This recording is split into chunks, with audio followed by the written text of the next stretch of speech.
fight for God, honor, country, family, yourself like you don't care. You fight!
The blue and the gray. I'm wearing the Federal Army officer's uniform, which during the Civil War, by regulation, was dark blue. The Confederate Army, by regulation, wore gray. The uniform beside me is a Confederate general officer's uniform. A general officer would be either a brigadier general, a major general, or a lieutenant general. In the United States Army, an officer's insignia was worn on his shoulder, and they were known as shoulder straps. In the Confederate Army, that system was abandoned. The Confederate officer's rank was shown on the collar. There were various symbols to determine each different rank.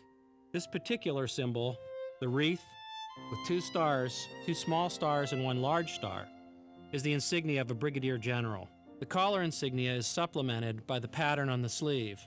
This is called cuff braiding, sleeve braiding, or galloons. It's a delicate, intricate pattern which crisscrosses and is braided, comes all the way up the sleeve almost to the shoulder.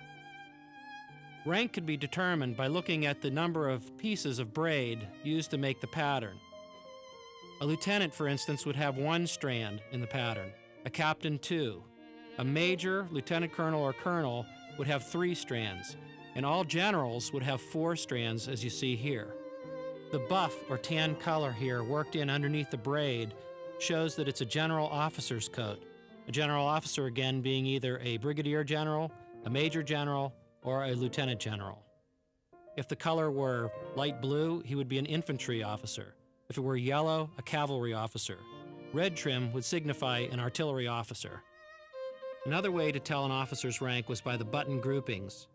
General officers would have buttons in groupings of either 2s or 3s on their double-breasted jacket. Button groupings of 2s would signify a brigadier general. Button groupings of 3 would signify a major general. This coat is a variant. The button groupings here are equally spaced, 7 on each side, 14 buttons total.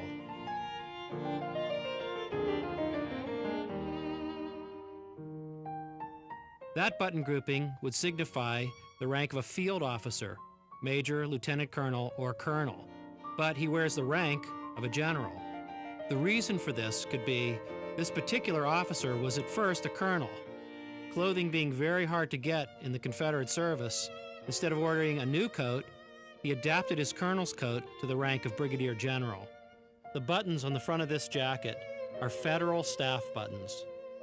They are not Confederate staff buttons. They are not Confederate state buttons, but Federal staff buttons. This is due to the fact that these buttons were readily available, especially before the war, and were easy to come upon by tailors who were making uniforms for the service. It was not unusual to see Federal buttons employed on Confederate uniforms. Another interesting feature on this jacket is the cuffs. The 2 bottom buttons seen here on the cuffs are Virginia State Seal buttons. Those are buttons with the emblem of the state of Virginia. The 3rd button, the top button, is a match to the front buttons of the jacket. It is a Federal Eagle staff button. The insignia of a general is 3 stars, 2 smaller ones with a large one in the center. A colonel also has the insignia of 3 stars, but they're of equal size. What sets this apart from a colonel to a general is also the wreath that appears underneath the stars and the buff color behind the background. Buttonholes on a Civil War coat also are indicative of the manufacturing processes that were available at the time. There were no machines that made machine-made buttonholes, but if one were to look at a buttonhole, it would appear as if that was made by a machine because the sewing is so perfect and regular.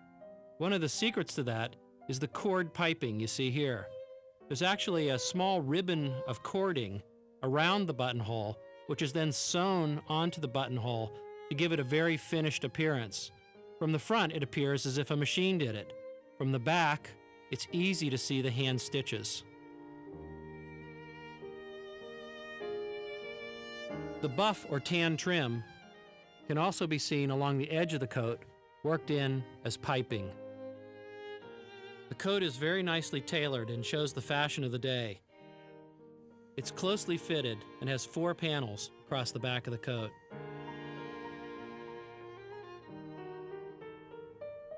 The top of the jacket is very form-fitting and tight.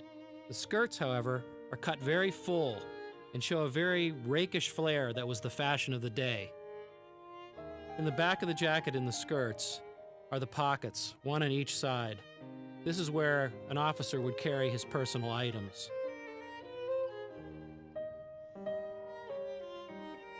The tail pockets on this coat are inside and are very deep.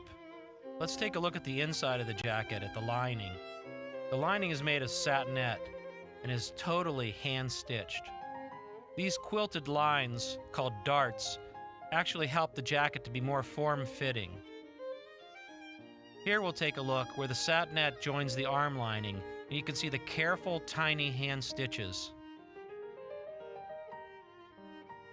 These quilted lines only show on the inside, and they help connect the lining of the coat to the fabric. They give the coat a full-chested, pigeon breast appearance. This coat is a non-regulation coat for a general. It has a colonel's button configuration, but general's insignia. Even with that, we can find photographic examples of generals who wore this type of coat. Generals like John Chambliss. The insignia is made of spun bullion wire, which is elaborately embroidered into the design of the wreath and stars. Bullion wire is very fine brass wire spun around a single thread, and then it's used in embroidery stitching. Over time and hard service, the coat has taken on a darker color. If we look to some areas in the jacket that were protected from the elements, we can find the original color of the jacket. You can see there's a slight nap to the wool, and that the color is almost more blue than gray. In fact, when you look very close at the threads of the wool, the gray color is achieved here by mixing white threads and blue threads together.